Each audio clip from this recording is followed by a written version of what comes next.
اللهم أنت ربي لا إله إلا أنت خلقتني وأنا عبدك وأنا على عهدك ووعدك ما استطعت أعوذ بك من شر ما صنعت أبوء لك بنعمتك علي وأبوء بذنبي فاغفر لي فإنه لا يغفر الذنوب إلا أنت اللهم أنت ربي لا إله إلا أنت خلقتني وأنا عبدك وأنا على عهدك ووعدك ما استطعت أعوذ بك من شر ما صنعت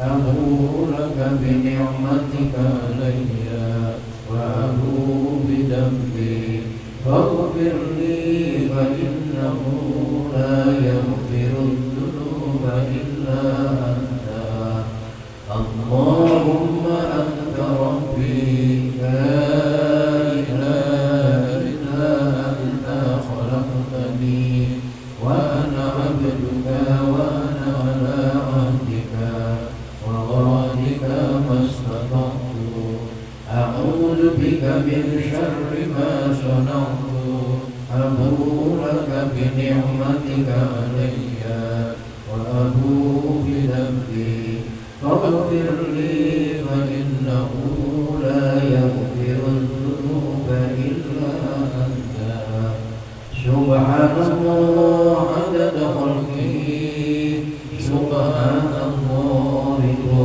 نفسه سبحان الله زنة عرشه سبحان الله مداد كلماته سبحان الله عدد خلقه سبحان الله رضا نفسه سبحان الله زنة عرشه سبحان الله مداد كلماته سبحان الله عدد خلقه سبحان الله رضا نفسه سبحان الله زنة عرشه سبحان الله مداد كلماته رضيت بالله ربا وبالإسلام دينا وبمحمد صلى الله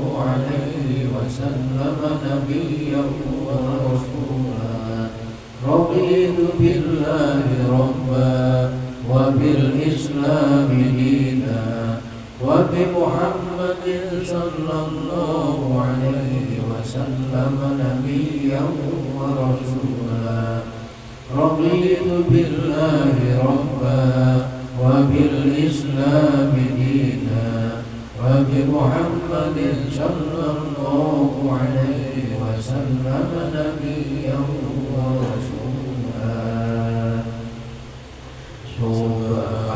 سبحان الله والحمد لله ولا إله إلا الله والله أكبر أستغفر الله سبحان الله والحمد لله ولا إله إلا الله والله أكبر أستغفر الله سبحان الله والحمد لله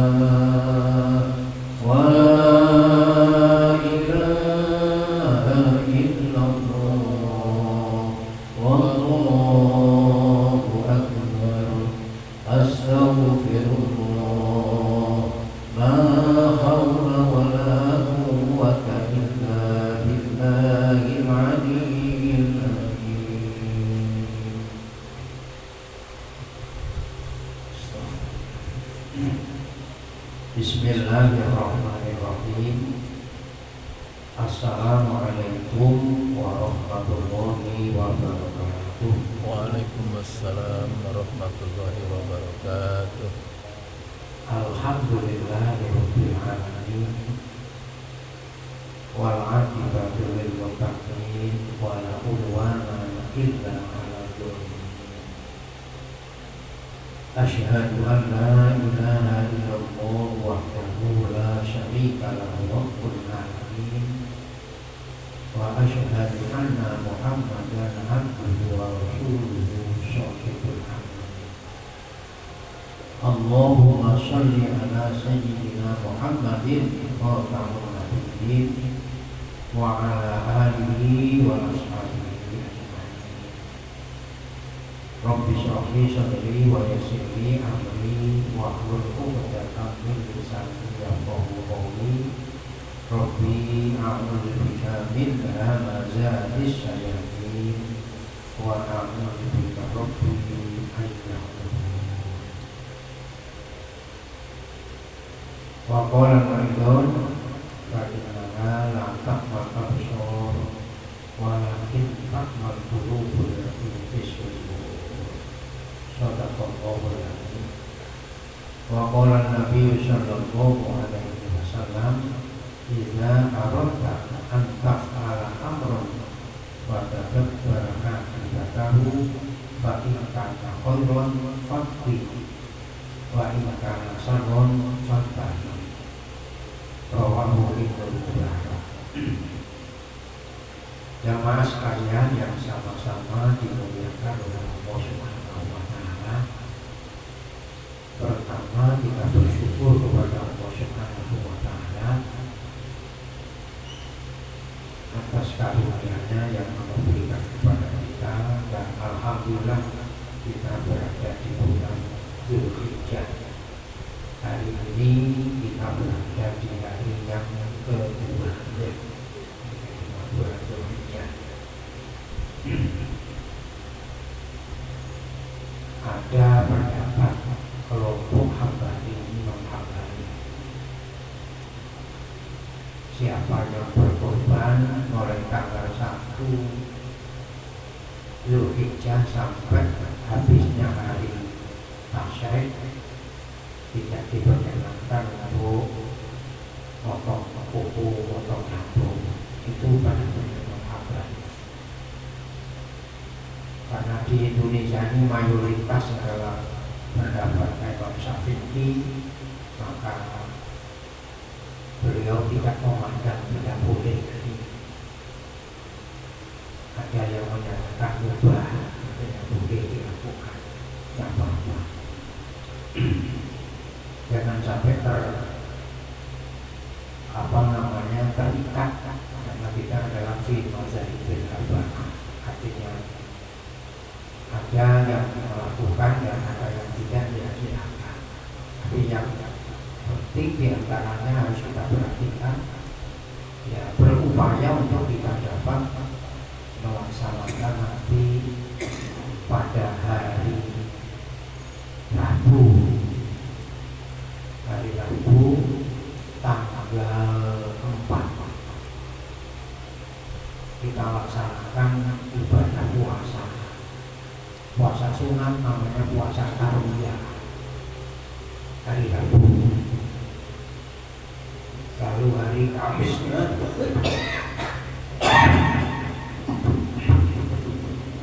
Kamisnya kita puasa Arafah.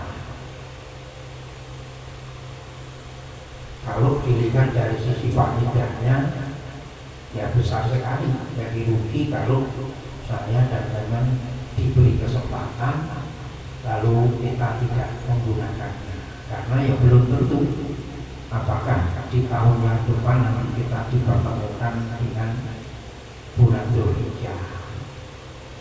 Lalu hari Jumatnya tanggal 6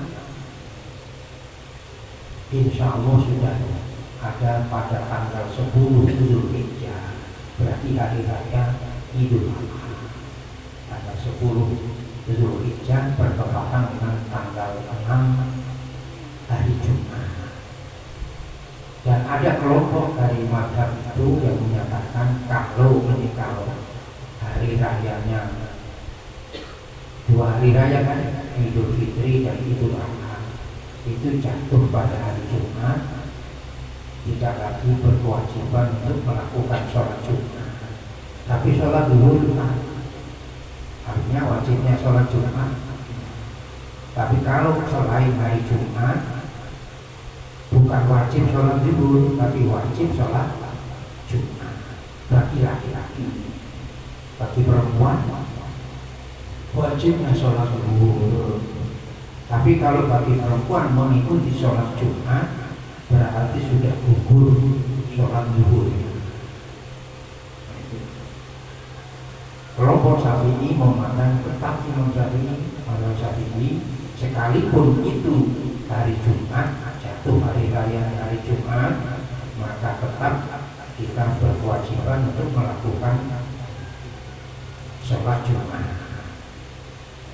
Jadi beda-beda pendapat fikih itu begitu. Fikih itu berkembang terus. Dilihat kondisinya itu berubah, hasilnya menimbulkan perubahan. Contoh kalau sampean mendengar saudara sampean mengucap salam, maka kita diwajibkan untuk menjawab, kan begitu.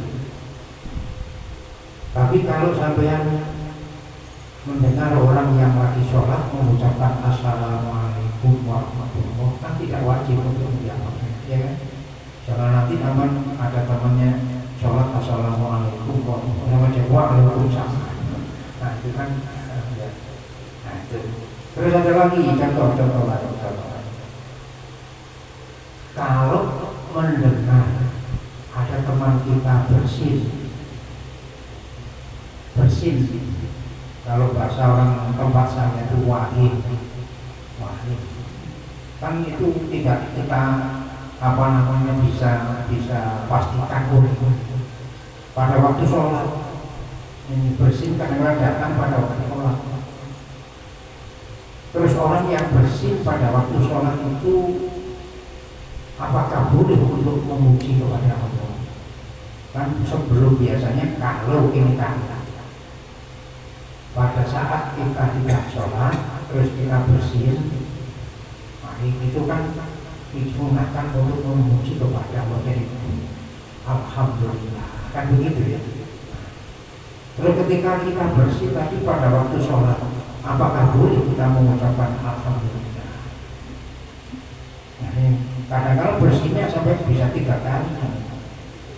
Bolehkah kita mengucap alhamdulillah? Kira-kira menurut sampean boleh apa enggak? Nah, kalau menurut sampean ya tidak bisa dipakai pegangan, namanya menurut. Menurut Rasulullah dengan agama kita, orang yang bersin walaupun di dalam sholat dianjurkan untuk mengucapkan hamdalah. Tapi yang mendengar bahwa dia di dalam sholat tadi mengucap hamdalah, sampai tidak dianjurkan untuk menjawabnya. Kan kalau kita pada waktu tidak sholat, saudara kita bersin baru mengucap alhamdulillah, kita dianjurkan untuk mendoakan ya rahmatullah. Kalau saya dan zaman mendengarkan didoakan oleh orang-orang tadi, saudara kita dengan ya rahmatullah, lalu kita disuruh untuk mendoakan kembali ya di kubur. Nah, itu. Tapi kalau itu dilakukan pada waktu sholat, kita tidak mendengar, tidak dianjurkan untuk menjawabnya.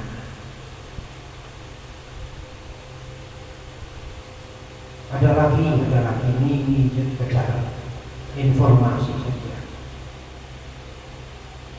Suatu ketika tiba-tiba telinga kanan kita itu dingin. Pernah sampai merasa itu? Telinga sama bila orang Jawa ujuk-ujuk. Seketika itu lalu dingin. Kadang-kadang kita sampai Lalu ada yang berprasangka, wah kalau daging sebelah kanan ini akan datang kebaikan, kalau daging sebelah kiri ada datang yang tidak baik. Pendapat itu tidak ada dasarnya, jadi jangan dipegang. Nah ketika kita daging yang kanan atau yang kiri, hidup diperintah oleh Nabi. Apa diperintah oleh Nabi? Kita mengucap zikir. Bunyi zikirnya zakarallahu man zakaroni biqolbi. Sahabat biasanya kalau daging telinga sama baca apa saja? Baca apa? Ketika telinga sama tiba-tiba baca apa saja? Nah itu dalam hadis itu baca zakarallahu man zakaroni biqolbi. Kita berdoa, disuruh berdoa. Ini hadisnya, supaya kita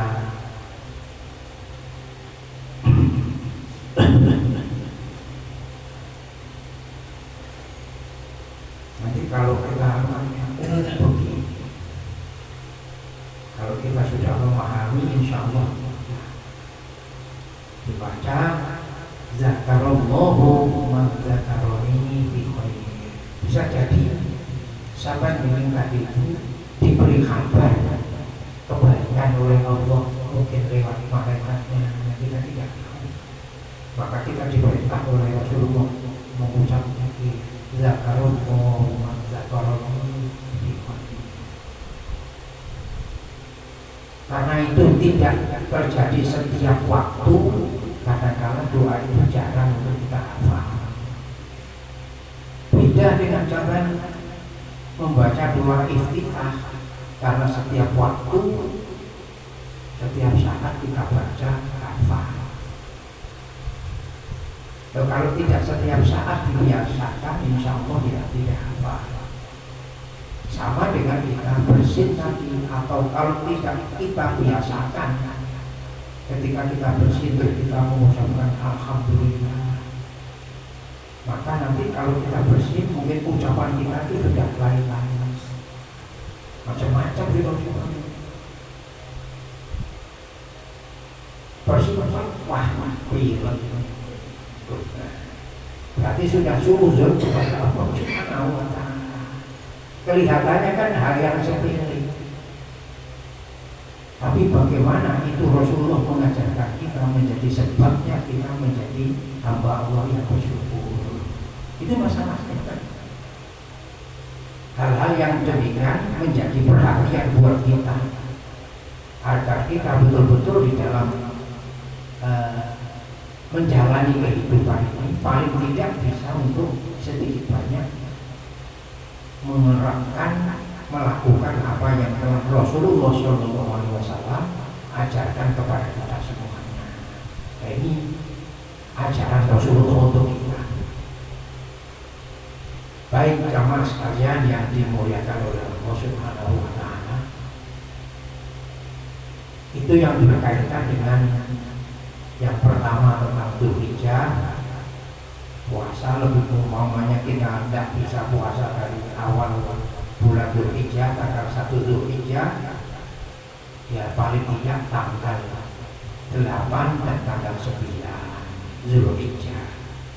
Kalau tidak bisa tanggal 8 dan tanggal 9, paling tidak ya tanggal 9-nya Dzulhijjah itu kita berupaya untuk berpuasa, puasa sunnah. Itu diupayakan.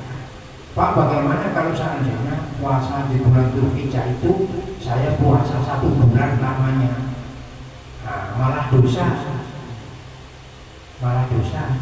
Karena di bulan Dzulhijjah itu ada 4 hari yang dilarang kita untuk berpuasa. Padahal puasa itu ibadah, walaupun itu menjadi sahabat amal itu tidak boleh pada tanggal 10, 11, 12 dan 13 Dzulhijjah untuk melaksanakan puasa, tidak boleh. Maka itu puasa putih yang setiap bulan dilakukan pada tanggal 13, 14 dan 15 bulan bulan Komariah itu bila jatuh pada bulan Zulhijjah itu bukan diawali dari tanggal 13, tapi diawali dari tanggal 14,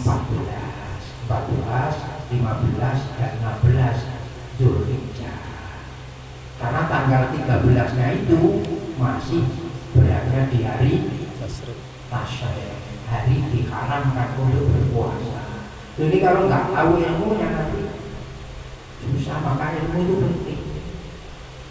Oh begini, kita melakukan ibadah ada rambu-rambunya,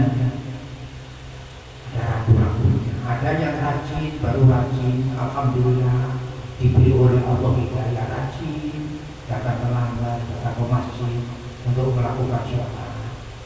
Karena setiap selesai sholat melihat kalau ada zuhur, sholat zuhur, ada sholat qobliyah atau zuhur. Nanti sesudah zuhur kita lakukan sholat ba'diyah atau zuhur. Karena rajin melihat itu, datang subuh, sebelum sholat subuh habis azan melakukan sholat sunat buat qobliyah subuh. Habis sholat, habis wiridan, sholat subuh, lalu melakukan sholat sunat ba'diyah atau subuh. Karena biasa, padahal ilmunya sholat ba'diyah atau subuh tidak boleh. Termasuk melakukan sholat isyraq. Sholat isyraq itu harus memenuhi 3 syarat. Ini kalau tidak memenuhi 3 syarat ini nggak berlaku sholat isyraq pada yang bersangkutan. Sholat isyraq itu satu syaratnya, orangnya harus sholatnya berjamaah. Ini bagi laki-laki. Kalau perempuan di rumah sholat isyraq terus wiridan sampai masuk waktu isyraq. Setelah itu ditunggu sebentar, karena waktu isyraq munculnya matahari itu diikuti dengan tanduk setan. Haram masih waktunya sholat. Terbitnya matahari, terbitnya matahari, lalu ditunggu kurang lebih sekitar 6 menit atau 7 menit baru melakukan sholat isyraq. Tapi kalau ibu-ibu di rumah habis sholat subuh berwiridan, masih ada waktu 20 menit, lalu ibu masak nasi, masak merebus air dan sebagainya, maka sholat isyraqnya itu sudah tidak boleh dilakukan. Tapi kalau bagi laki-laki begitu, habis wiridan selesai, terus akhirnya masuk seperti ini, termasuk zikir, masuk sholat isyraq, katakanlah sudah jam 6 lewat 10. Sekarang kan suruhnya kan di sini kan kalau nggak salah jam 6 lewat 5 isyraq 4. Artinya suruh itu kan pada saat itu terbitnya matahari. Ini nggak boleh sholat haram. Karena itu kalau sudah kira-kira lewat 10 atau lewat 12 kita melakukan sholat sunat isyraq. Tapi kalau sudah masa sudah jalan ke sana kemari ke pasar, waktunya datang ke masjid, aku tak sholat isyraq, ada bunyi. Nanti sholatnya lain hukumnya, namanya sholat duha.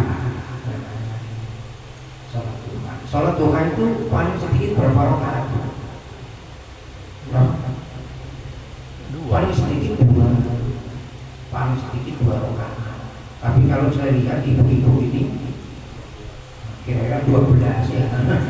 Bilang Quran sudah 12 rakaat. Tapi saya nggak percaya. Kira-kira sampai sholat duhanya 12 rakaat kan? 2 rakaat kan? 4 rakaat? Nah kira-kira kalau sampai ini bukan 12 lagi bilang paham, tapi mungkin lebih daripada itu. 12 kuadrat. Tapi nggak mungkin 12 kuadrat kali 12 kali 12 ya tambah banyak lagi ya. Tapi ingat, kadang-kala kelihatannya sholat karena niatnya tidak dijaga. Yang kemarin kita sampaikan itu ada dalam hadis itu aradhu minad dunya, ada tujuannya untuk urusan masalah dunia. Hari ini baru aku tak sholat duha supaya rezekiku lancar. Berarti kalau begitu sholat duhanya niat untuk rezeki lancar.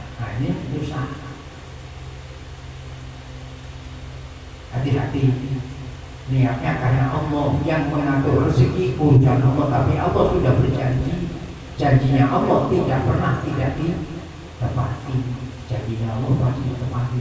Apa janjinya Allah?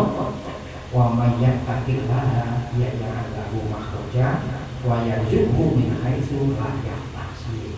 Maka kalau sampai benar-benar hidup di dalam dunia ini membawa diri selalu taat bakti kepada Allah, ikhlas karena Allah, takwa kepada Allah, Allah pasti memenuhi kebutuhan kita. Itu harus ditanamkan keyakinan itu, sehingga betul-betul di dalam dirinya melakukan ibadah itu bisa terlepas dari urusan dunia. Tapi betul-betul di dalam kita melakukan ibadah ini lurus semata-mata karena Allah Subhanahu wa Ta'ala. Maka seringkali sudah saya katakan, doa iftitah yang diajarkan oleh Rasulullah itu kalau kita ingat, inna sholati wa nusuki wa mahyaya wa mamati lillahi rabbil alamin. Itu. Tapi manusia diberikan oleh Allah pikiran, akal dan pikiran, sehingga dengan akal dan pikiran yang diberikan oleh Allah itu dituntut agar manusia menjadi makhluk yang sadar. Maka karenanya Rasulullah mengajarkan kepada kita, kalau kita mau melakukan sesuatu, coba dipikirkan dulu. Kalau boleh kita jangan berusaha-usaha, jangan tergesa-gesa, dipikir dulu. Kira-kira perbuatan itu tadi akan menimbulkan manfaat, kebaikan, atau justru menimbulkan mudarat kepada kita. Dipikir dulu. Jangan pekerjaan itu langsung nuruti nafsunya, dipikirkan dulu, mendatangkan manfaat atau justru menimbulkan mudarat. Kalau kita berdasarkan akal dan pikiran kita tadi bahwa perbuatan itu menimbulkan manfaat, mari segera dikerjakan. Karena bercepat-cepat menuju ke arah perbuatan kebaikan itu perintahnya Allah. Tapi kalau kita menurut pikiran kita bahwa perbuatan itu menimbulkan kerugian, mudarat buat kita, segera kita berhentikan. Ini perintahnya Nabi. Saya bacakan hadisnya. Idza aradta an taf'ala amran fatadabbar akibatahu fa in kana khairan faqdi wa in kana syarran fantahi. Rawahu Ibnu Majah. Apabila kamu bermaksud melakukan perbuatan sesuatu, coba dipikir dulu, direnungkan dulu. Mau SMS orang WA, kok kira-kira ini menyakiti orang gimana? Dipikir dulu. Jangan nanti kita akhirnya menjadi orang yang menyesal. Nah,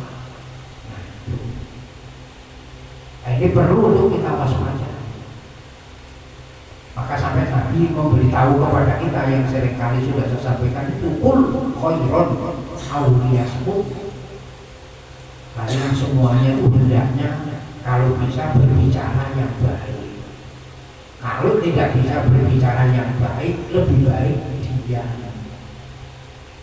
Diam kita menjaga diri agar tidak berucap yang tidak baik itu sudah nilainya ibadah. Coba bayangkan. Maka dengan demikian kita berupaya untuk menjaga diri kita.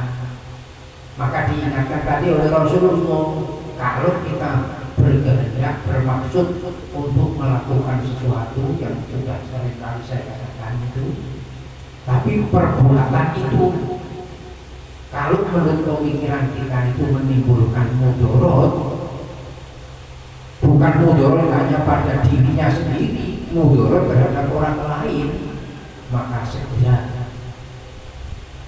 tinggalkan, jangan kamu lakukan. Kalau kita melakukan sesuatu itu menurut pikiran kita menimbulkan manfaat, segera cepat-cepat, mumpung masih diberikan kesempatan. Nah, contoh seperti sekarang ini kita harus sudah berupaya bagaimana bisa kalau punya kelebihan harta lalu kita namanya berkorban, kan begitu contohnya. Mumpung kita masih diberikan kemampuan, kalau tidak diberikan kemampuan nanti kita tidak akan bisa berkorban. Tidak bisa berkorban sapi, ya berkorban kambing, tidak bisa berkorban kambing. Yang penting nanti pada tanggal 10 kalau bisa kita mengeluarkan darah, membeli mungkin ayam, nggak bisa beli ayam yang besar ya, ayam kecil-kecil. Jangan sampai nanti wah aku sudah mengeluarkan darah Pak, saya kebetulan ada tikus lewat, nah, terus saya pukul. Jangan sampai, tikus kan haram untuk dimakan oleh kita. Tapi ada orang lain selain kita yang malah justru tikusnya itu dimakan. Tikus haram buat kita. Buat yang mau ya silakan, tanggung jawabnya. Sampai kalau mau ya silakan. Saya tidak menyuruh, tapi kalau mau. Tapi kalau berdasarkan tuntunan agama, haram, tidak diperkenankan. Baik. Jadi harus dipikirkan dulu kenapa masalahnya. Karena apa yang kita kerjakan itu akan menjadi tanggung jawab kita, dicatat. Sehingga Nabi kita mengingatkan jangan sampai perbuatan kita itu yang kita tidak menyadarinya bahwa perbuatan itu menjadi tanggung jawab kita, akhirnya kita nanti menjadi orang yang menyesal. Kita di dunia bahagia bisa memfitnah orang bahagia, padahal kebahagiaan di dunia dibatasi oleh waktu, sementara kesengsaraan kita di dunia naudzubillah jangan sampai menjadi kesengsaraan yang abadi. Kita melakukan perbuatan baik di dunia, tapi karena kita melakukan perbuatan yang tidak baik terhadap orang lain, boleh jadi akibat itu kebaikan yang kita lakukan kita tidak bisa menikmati hasil perbuatan kebaikan. Malah kebaikan yang kita lakukan itu dimanfaatkan oleh orang lain, kan menjadi percuma perbuatan kita. Kenapa? Karena kita tidak mampu untuk menjaga diri kita masing-masing. Makanya diingatkan oleh Nabi ini, idza aradta an taf'ala amran fatadabbar akibatahu. Fa in kana khairan famdi, fa in kana syarran fantahi. Jadi ini dipakai untuk renungan diri kita, sehingga kita hati-hati. Hidup ini hati-hati. Karena hidup ini perjalanan kita untuk menuju akhirat, baik atau tidak, bahagia atau tidak di dunia ini. Nah, kalau kita di dunia kita memuaskan keinginan hawa nafsu kita, tentu kita akan menjadi orang yang bakal menyesal di hari kemudian. Nah, sampai dan saya tentu tidak berkeinginan seperti itu. Kita berharap dengan kita sekarang duduk di masjid ini, tujuan kita tidak lain adalah niat untuk thalabul ilmi agar mendapatkan ridho dari Allah Subhanahu wa taala. Soal urusan ngerti dan tidak urusan lain. Yang terpenting kita niat thalabul ilmi. Yang jelas kita sudah diberitahu bahwa puasa tanggal 9 Zulhijjah itu hukumnya sunat, bukan wajib, sunat. Berarti saya dan sampai kalau kepingin untuk menjadi umatnya Rasulullah, disayangi Rasulullah, bagaimana kita untuk bisa melakukan puasa sunat yang diajarkan oleh Rasulullah. Tanggal 9 kebetulan tahun ini bertepatan hari rayanya hari Jumat, maka Arafahnya hari Kamis. Hari Kamis kita sudah berpuasa. Itu kalau kita lakukan puasa. Kalau kita sudah terbiasa puasanya hari Kamis, itu mendapatkan pahala ganda. Puasanya tetap seperti biasa, tapi kemuliaannya dilipat gandakan oleh Allah. Yang pertama karena biasa puasa hari Kamis, yang dijadikan sebagai puasa yang melakukan Nabi, dan yang keduanya puasa Zulhijjah, puasa hari Arafah, itu hari-hari urusan, bukan main. Maka itu sampai dikatakan puasa hari Arafah itu bisa menjadi sebabnya diampuninya dosa-dosa setahun yang akan datang dan setahun yang lalu. Nah ini kalau kita tidak menggunakannya, alangkah ruginya. Nah, saya sampaikan ini karena kita sudah berada di bulan Zulhijjah. Nah siapa tahu saya dan sampai nanti masih diberikan kesempatan oleh Allah sampai di bulan tanggal 10 Zulhijjah. Jadi kita berharap diberikan kesehatan, diberikan kekuatan iman dan Islam. Maka itu karunia berupa iman, karunia berupa Islam itu besar sekali. Tapi tergantung pada pribadi masing-masing. Sampai dan saya sudah dikaruniai oleh Allah iman mulai kecil. Apakah kita mengakui, percaya bahwa Allah itu Tuhan kita? Alastu birabbikum?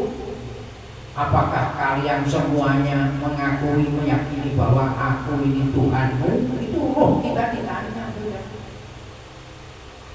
Semuanya roh itu menjawab itu. Qalu bala syahidun.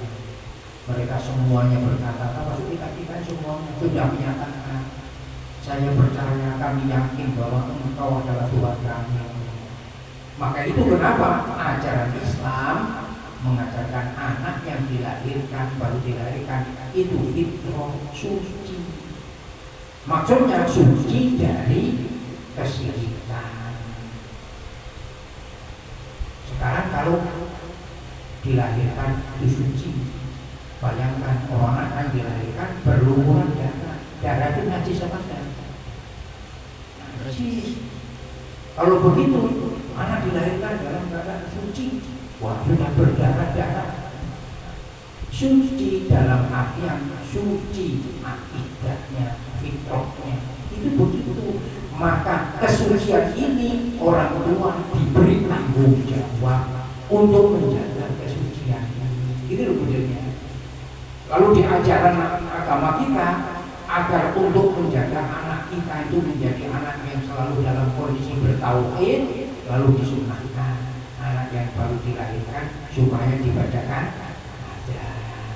bukan dinyanyikan.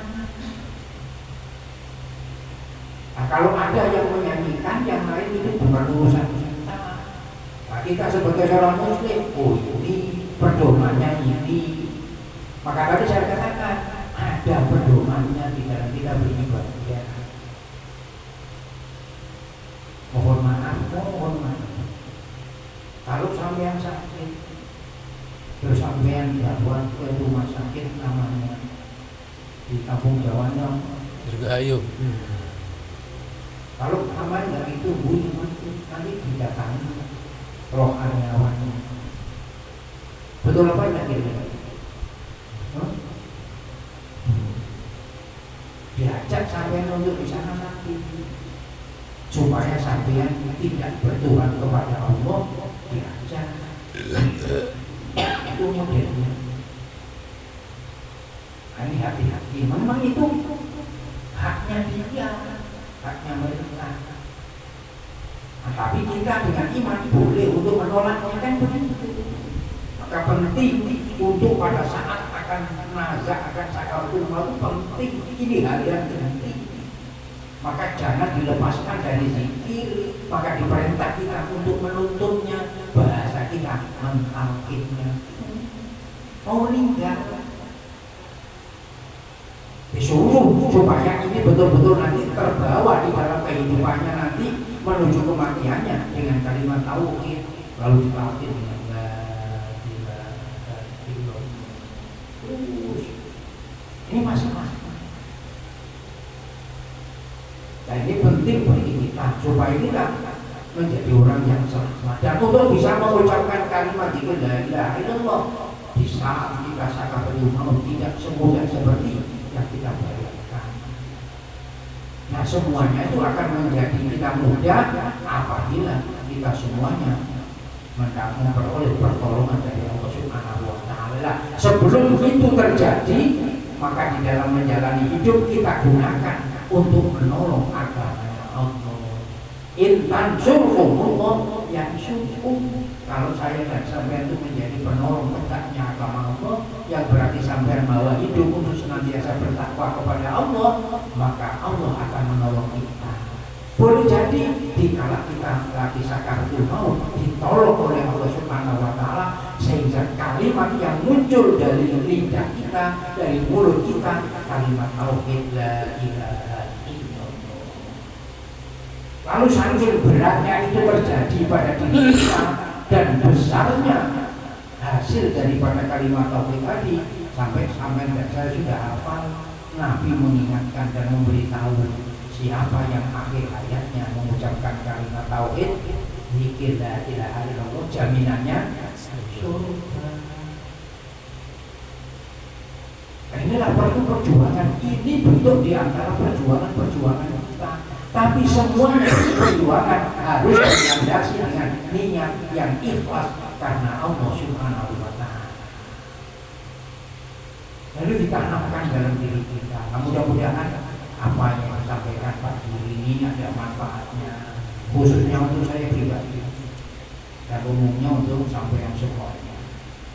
Saya pada hari ini tidak berpuasa, jadi nanti saya ingin sama jangan iri kalau saya ada tanya itu ini Pak Dijami. Nah, mudah-mudahan ada manfaatnya dan saya doakan mudah-mudahan kita semuanya diberikan oleh Allah kekuatan iman, kekuatan Islam, dan nanti kalau kita masih dipertemukan oleh Allah di tanggal 8 Dzulhijjah, tanggal 9 Dzulhijjah, saya hanya berpesan mari kita manfaatkan sebaik-baiknya, diajak keluarganya, anaknya, cucunya di rumah diajak untuk berpuasa. Hari tanggal 8 hari Rabu namanya puasa Tahulah. Hari Kamis puasa Arafah. Al-Fatihah.